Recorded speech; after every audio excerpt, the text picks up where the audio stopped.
सुप्रभात। कक्षा 10 की प्रिय छात्राओं, कल हम लोगों ने पिछली कक्षा में छायावादी युग, प्रगतिवादी युग, प्रयोगवादी और नई कविता के विषय में समझा। आज उससे संबंधित कुछ प्रश्न मैं आपको दे रही हूँ, जो कि आपको अपनी हिंदी की कॉपी में लिखना है और लिखने के साथ साथ बोर्ड परीक्षा के हिसाब से उसकी तैयारी भी करनी है। प्रश्न के उत्तर एक बार मैं बता दे रही हूँ आपको, उसके बाद भी मैं पूरी पिक्चर भी खींच के भेज रही हूँ। पूरी जो भी आपका पाठ्यक्रम के अनुसार जो भी युग दिया हुआ है, छायावादी, प्रगतिवादी, प्रयोगवादी युग, और उसके साथ में आपको मैं बता भी रही हूँ, तो आपको अपनी कॉपी में सब प्रश्नों के उत्तर संक्षेप में लिखना है, बहुत विस्तार से नहीं लिखना है। सबसे पहला प्रश्न ये है कि छायावादी युग का आगमन कब हुआ? तो द्विवेदी युग के पश्चात 1843 ईस्वी में ही छायावादी युग का आगमन हुआ था। द्विवेदी युग के बाद छायावादी युग का आगमन हुआ था। ये प्रश्न का उत्तर है।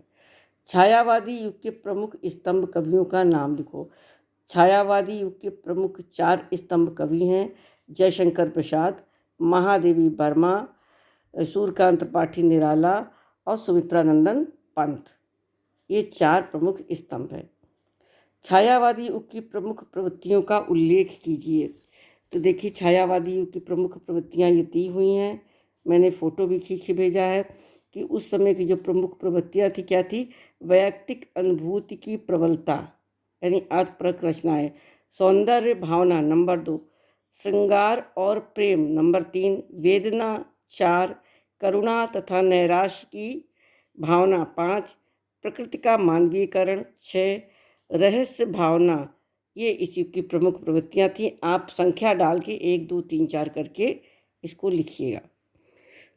छायावादी युग में किस प्रकार के गीतों की प्रधानता थी?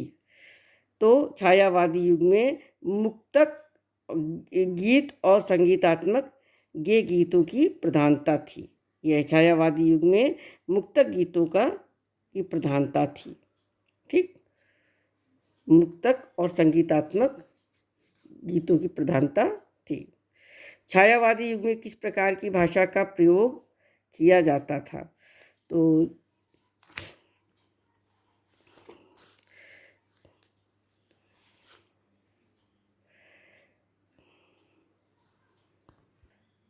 छायावादी युग में खड़ी बोली का प्रयोग हुआ था और उसमें ब्रजभाषा जैसे लोच और सरसता भी लाने का प्रयास किया गया था। छायावादी युग में खड़ी बोली का प्रयोग हुआ था, उसमें ब्रजभाषा जैसी लोचता और सरसता लाने का प्रयास किया गया था। प्रगतिवादी युग के प्रमुख कवियों तथा उनकी रचनाओं के नाम लिखो। तो देखिए, प्रगतिवादी युग के प्रमुख कवि ये दिए हुए हैं। प्रगतिवादी कवियों में सुमित्रानंदन पंत, सूर्यकांत त्रिपाठी निराला, रामधारी सिंह दिनकर, भगवती चरण वर्मा, नरेंद्र शर्मा, रामविलास शर्मा, शिवमंगल सिंह सुमन, नागा अर्जुन, केदारनाथ अग्रवाल आदि मुख्य कवि थे। प्रगतिवादी युग की प्रमुख प्रवृत्तियों का उल्लेख कीजिए। ये इसमें दिया हुआ है।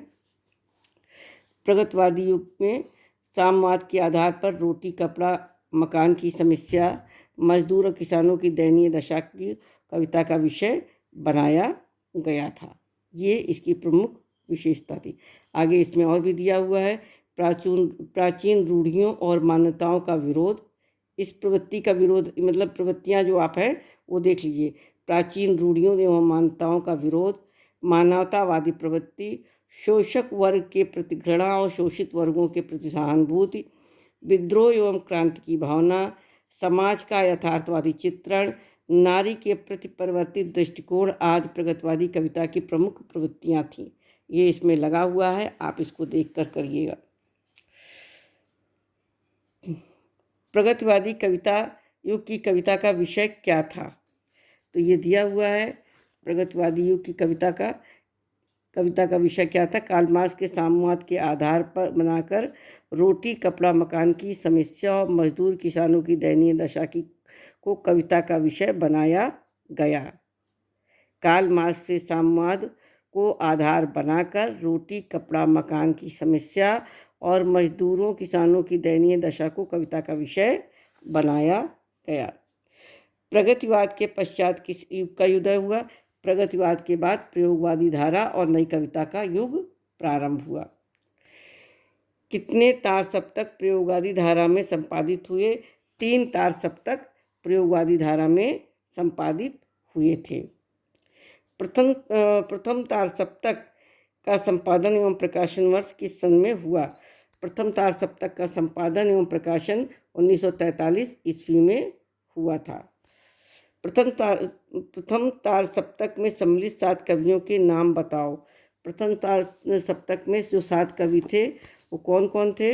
ये थे सच्चिदानंद हीरानंद वात्स्यायन अगेय, गजानन माधव मुक्तिबोध, नेमिचंद्र, भारत भूषण, प्रभाकर माचवे, गिरजा कुमार माथुर और रामविलास शर्मा, ये थे। दूसरे तार सप्तक का प्रकाशन वर्ष एवं कवियों का नाम लिखो। द्वितीय तार सप्तक 1951 में प्रकाशित हुआ था। इसके कवि थे भवानी प्रसाद मिश्र, शकुंतला माथुर, हरिनारायण व्यास, शमशेर बहादुर, नरेश मेहता, रघुवीर सहाय और धर्मवीर भारती। प्रयोगवादी कविता के प्रमुख प्रवृत्तियों का उल्लेख कीजिए। ये देखिए प्रयोगवादी धारा की जो प्रमुख प्रवृत्तियां थी क्या क्या थी?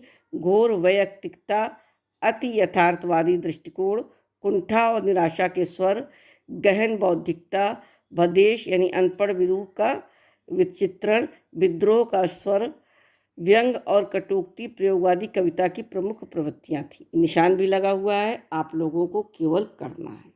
ये सबका निशान लगा हुआ है, आपको अपनी कविता में सारे प्रश्नों का उत्तर ढूंढ ढूंढ करके करना है।